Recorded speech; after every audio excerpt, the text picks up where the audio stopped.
Welcome back, everyone. So today we are looking at the last replay in the lower ranks. This was found on the Southeast Asia server. Dota Buff has it as a Guardian 5 replay. So in this final replay, we are going to be looking at the carry and offlane positions. Let's just start with the offlane Underlord over here. This is a fairly good starting item build.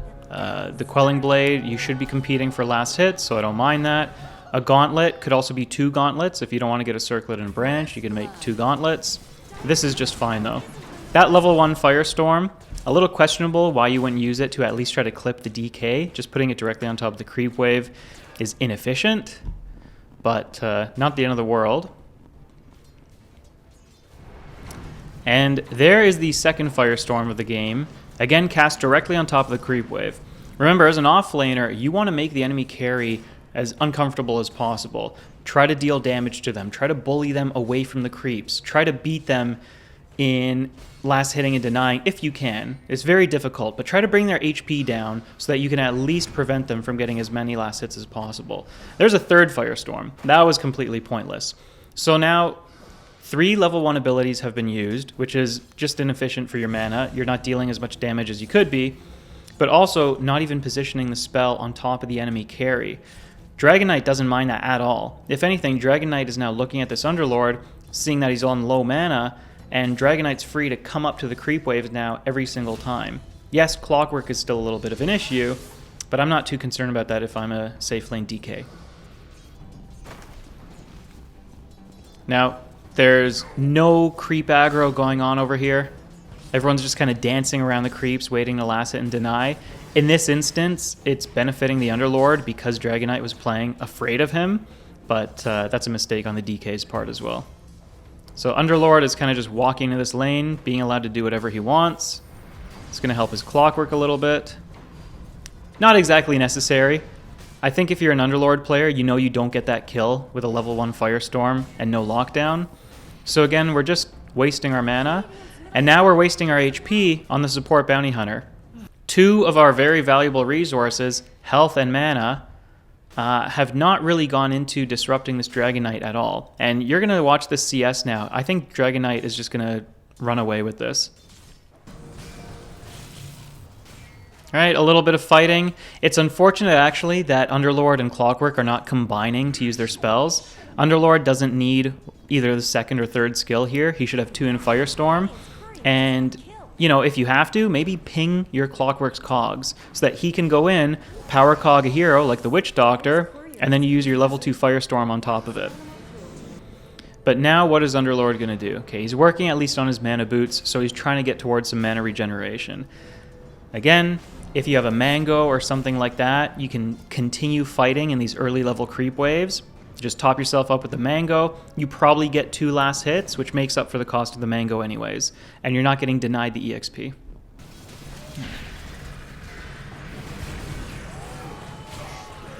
Alright, so again, having lost so much HP to pretty much nothing, that trade with the Bounty Hunter eventually carried into that death there where Pudge hooked him away.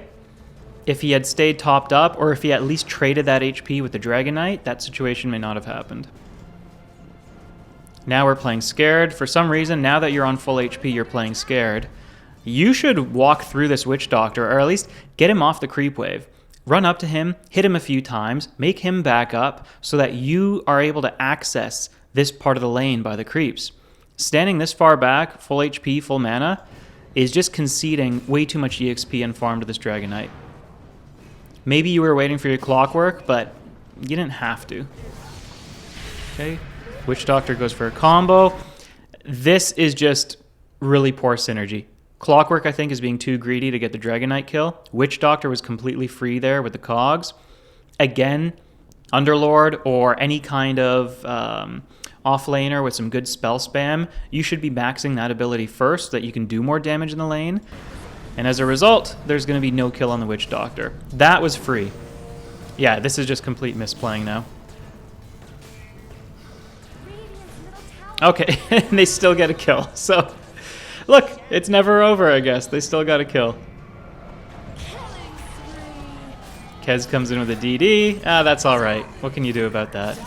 The team fight, the little skirmish over here just lasted much longer than I thought. There wasn't any call from the mid. Also weren't paying attention after the 6-minute mark. That's okay. I'm more concerned about what's actually happening in the lane. And if I had to sum it up, I would say poor ability management, not making use of your HP, and when you have the HP, trading it away to the wrong heroes. So again, DK is just going to climb up and up, and I suspect that this 4 CS lead, now 5, that the disparity between DK and Underlord, is just going to continue to increase. Alright, so now we are taking a look at SF. And remember I talked about controlling the lane yourself, right? Not having to rely on your supports. You don't want to be too greedy, so as you chew through these tangos, buy more tangos, maybe buy a salve so that you can stay in the lane. And eventually later on in the game you're going to want to have an impact with some good map movements. This fighting right here, I do not advise this at all. If you're not confident and super skilled in being able to secure one of those 2 kills, don't start trading away everything at the start. That 2v1 I don't think was played very well, but Shadow Fiend should have lost more HP than he did. Okay, that's okay. You're going to get hooked every now and then. Smart to just run away. Now that you know that these hooks could be coming, though, you always want to position opposite of the Pudge. Also, I do want to say something. This starting item build, having that extra 100 gold left over in the bank, you guys shouldn't do that. Tweak your items a little bit, maybe have 2 branches. Just try to come to lane with as many stats as possible so that you can... Good last hit, but it's so that you can get those last hits as cleanly as possible. Good last hitting. Now, what do you do in a situation like this? Be a little cautious going for denies like this. As soon as you deny these 2 creeps, which are currently acting as your shield, these 2 heroes can run up on you. Yes, they're only level 1. Bounty Hunter, you could turn on him and kill him with a couple of raises, but Pudge plus Bounty Hunter plus these 3 enemy creeps that are coming in, those could be a little bit dangerous. I would maybe, if I'm coming into this range right here, I would click on the Pudge, aggro his creeps towards me, so that then we each have a barrier of creeps between us. Makes me feel a little more confident that way. Good damage on the Bounty Hunter. This should be a kill. Okay, so that was just a Shadow Fiend specific thing, not getting the kill. Should have hit the medium raise while you were in range right here, and then as Bounty Hunter started to run away, that would have been a long range raise, and that would have been a kill. But that's alright. That has nothing to do with the actual carry lesson. That's just not ideal Shadow Fiend play. Goodbye Invoker to have a sentry, and very nice kill. Alright, so this is going very well actually. This Bounty Hunter Pudge might be a little too weak, and if you get ahead, they're going to be very scared of trying to harass you. So this should, or could, be a free lane. I like that. In that instance, this particular player saw that he was only going to get the last hit or the deny, and he went for the last hit. This is what I tell all of you guys. Cores, support, it doesn't matter. When your choices are between a last hit and a deny, get the last hit. And this is something that simply requires practice.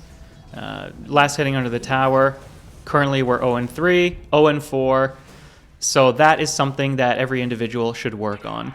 And that's why I recommend maybe going to the demo mode, maybe coming into a map like this, or playing a normal game. And really just trying to figure out, with the heroes that you play, how do you hit the creeps so that you can guarantee last hits under tower. Okay, we're back in lane. And again, we're just missing last hits. It's unfortunate because this is a really free lane. So this particular player, he just has to practice his last hitting. That's all it comes down to. And you've gotten bullied away from the creep wave. Hopefully you've recognized now it's a 2 versus 1 lane. You should be up here. And use these trees to your advantage. Don't let yourself get bullied away from your last hits and away from your gold and your EXP. You have a little bit of money in the bank. Get a tango, get a salve, bring it over to you right now so this doesn't happen. There's no reason for a Pudge, 1 versus 2, with 1 level disadvantage, to be keeping you all the way over here. Okay, a little bit of a pull to try to bring the lane back. That's nice. Invoker, thankfully, gave our Shadow Fiend a tango, but this is not enough. So if I'm Shadow Fiend, I still want to buy more regeneration to stay topped up in the lane. So I think we have witnessed enough from the offlane and the carry in the early game. The offlane had fairly poor spell usage and also HP management. Shadow Fiend as well needs to be a little more proactive about keeping his HP topped up, so I would like to see more regeneration, and this particular player needs to practice his last hitting. Overall though, Radiant has really given themselves a good chance to win this game. If I were the Shadow Fiend or the Underlord or one of their teammates, I would not complain about this start. This game is great so far. Okay, so we are a little bit further into the replay now, and Shadow Fiend, because the creep wave keeps on pushing, he doesn't necessarily know where Bounty Hunter could be. He's backed off towards these safe camps. I like this play. Look, you don't have to get yourself killed. You don't have to think, oh, I'm so strong so I can stay up here. If you're sure that you can live, of course, go for it. But in this instance, I like him playing safely, coming back towards these safe creep camps, and then he can move out of the lane. Now Bounty Hunter is out on the map. He knows that he's relatively safe. Now, one thing that I have not noticed this Shadow Fiend do is take a look around the minimap, click on different parts of the map and see what's going on. He's doing some of the right things, but it's simply following a schematic. He's not actually gathering this information for himself and making the best decisions based on the information. It looks like he's just playing a very robotic, oh, I'm Shadow Fiend, I push the lane, and then I come back and I farm these camps. So this kind of play is fine to a certain extent, but at some point, whether you're 1500 MMR or 2500 MMR, this kind of play just catches up to you and you fall behind your other carries. Now, let's go back to the offlane position here. The skill build is coming along and there are no points in the ultimate. Now, this player did take a look at the mid lane and 2 kills per minute currently in this game, so it's a high action game. I'm not sure why you would want to play in this style that doesn't get involved with your Fiend's Gate. Look, this is Underlord clicking on the map. This player in this bracket is actually seeing what's going on other portions of the map. TP. It is very confusing to me that somebody with this map awareness would not play, and this hero as well, would not play with the Fiend's Gate. So hopefully, I mean, if you guys have the capabilities of clicking on the map and seeing what's going on, I hope that you're at least more willing to get involved. You know, my criticisms of mids and supports and even the Shadow Fiend up until now have been, they don't have the same map awareness that's needed for the middle ranks. They're not clicking around and gathering information. And it's ironic that when I finally find a player who does gather information by checking out different parts of the map, he's not playing with his map control abilities. So what can you do? That's one of the reasons why he's at this rank as well. And now he's just sitting here. He's going to take the farm while Shadow Fiend's missing. But look at this very greedy and selfish way of playing. The Firestorm just to get your own creep waves when a fight could break out. Now using the senseless Pit of Malice when you're full HP and at best a weak Bounty Hunter might end up chasing you. So again, this particular player, this offlaner, really needs to think about his spell usage. What situations are best for using Firestorm, Pit of Malice, and when can I use my Fiend's Gate as well? It shouldn't just sit there until after I've maxed out my Atrophy Aura, which in this instance looks like he's using it to farm. So even though I didn't talk about it too much for the offlaners in my learning video, I would say that this player in particular needs to play less selfishly. And you know what? Actually, you could have a very aggressive fighting style, and for many players that's very selfish, because all you do is care about causing lots of fights around the map. You don't care about like giving us any time to farm. Well, in this instance, that's what he needs to do. Just get more involved in the combat and with much smarter spell usage. Shadow Fiend is down here now. He has his Requiem, so I understand maybe you want to position around the fight. And actually, if you have an Invoker with Tornado, and then you have an Underlord with Pit of Malice, sure, I could see getting involved with this ultimate.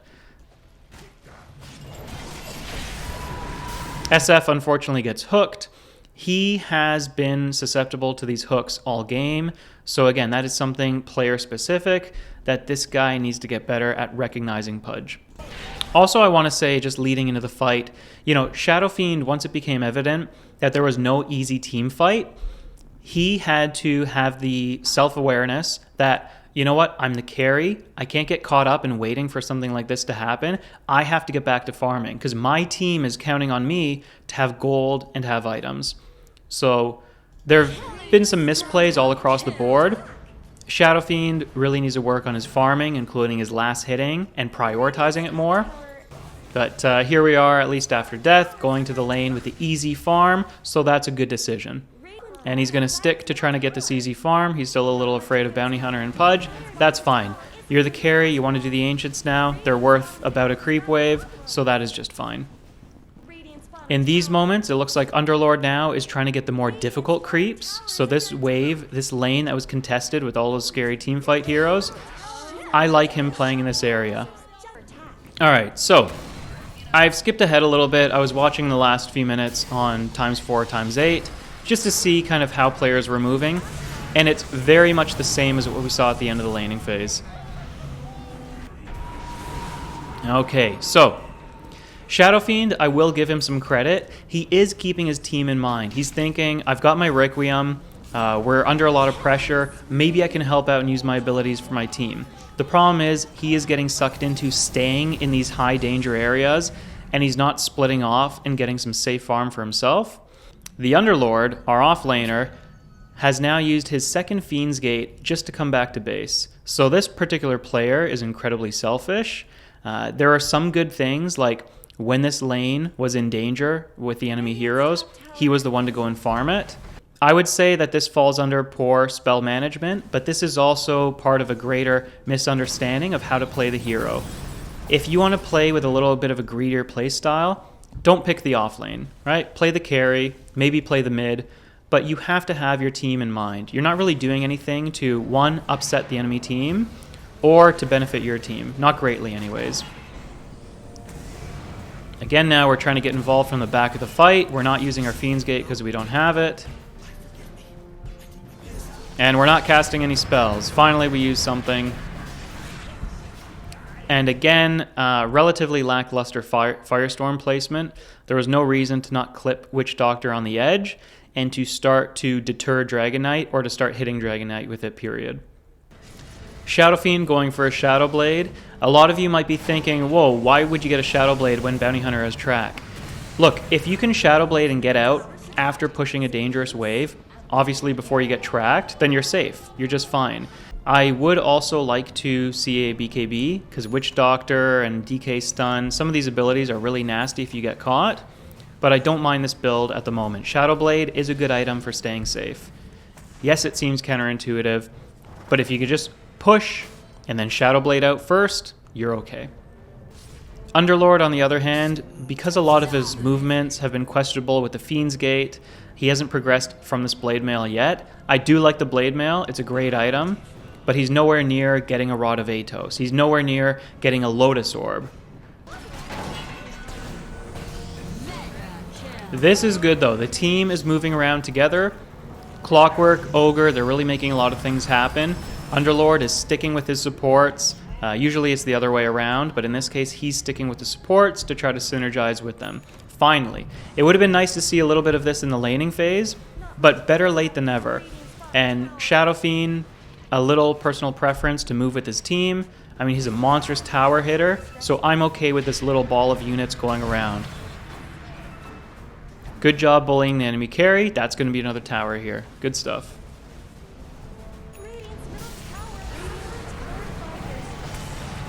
Or not. A little too hung up on trying to chase that low Dragon Knight instead of sticking with the creeps and hitting this tower. Now everything's getting broken up, and the dire side is counter-engaging. Ogre also shouldn't have left his team. He should have stuck around. So that is enough of watching Shadow Fiend. Oh, good. Finally, a Twin Gate trying to save your carry, and you successfully did it. I really like that. So that was the first successful use of this Fiend's Gate ability. Alright, Underlord going for a Shiva's Guard, boosts the power of his abilities, reduces the Dragon Knight's regeneration and the Pudges a little bit. So it's not a bad item. It's just a long build-up in a game that hasn't gone very well for this Underlord. So it would be nice to have one of those cheaper items that I talked about, but Shiva's is an item that I do like. Underlord is still clicking around the map, seeing what's going on. Because he's a little bit low mana, maybe he feels like he doesn't have enough spells that he could use in a situation like this to get out. His Fiend's Gate is back up though, so if need be, you could be pushing in a more dangerous area and then back off with your Fiend's Gate. At this point, he's just kind of following the Shadow Fiend around, and he's playing reactionary. He's not actually making anything happen on the map. He's not using his bulk to his advantage. He's not disrupting the enemy team. He's basically just become a tankier support. So try not to let this happen to yourself if you're playing the offlane position. Try to always assert yourself where you can on the map. Use your vision, like this ward, letting you know that you can play up here a little bit.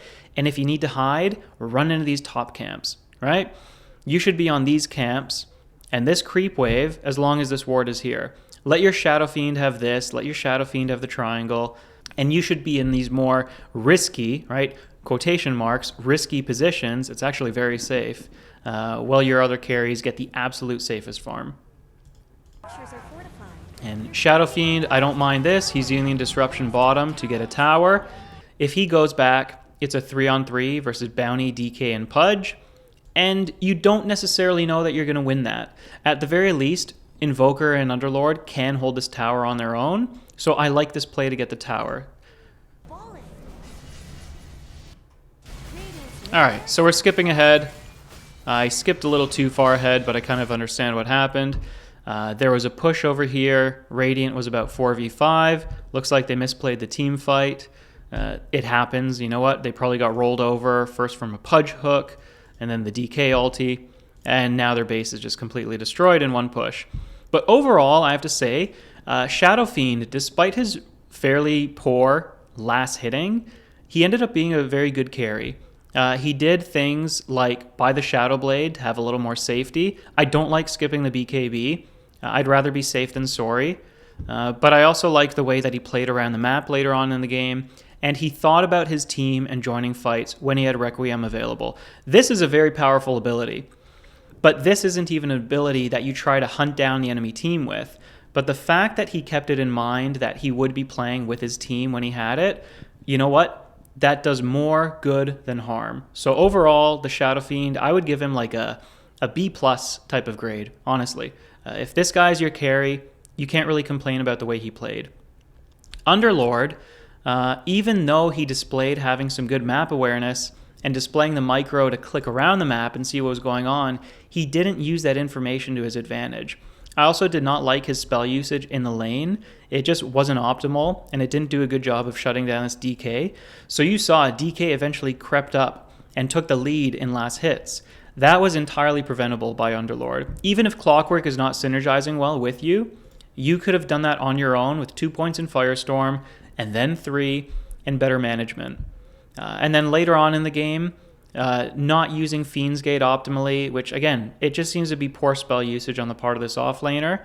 And then even after that, kind of relegating yourself to a bit of a support position where you're staying back by these safer creep camps and only waiting to move up with your team instead of trying to be the person on your team who establishes the pressure, who takes a bit of that dangerous farm so that your carry can farm safely, right? When that Observer Ward was up here, Underlord could have positioned him in this top half of the map. Yes, Bounty Hunter can always come around and find you, but the goal is, while you are up here, even if their enemies are trying to hunt you down, you're buying your team enough time and space to catch up in farm or to get ahead in farm.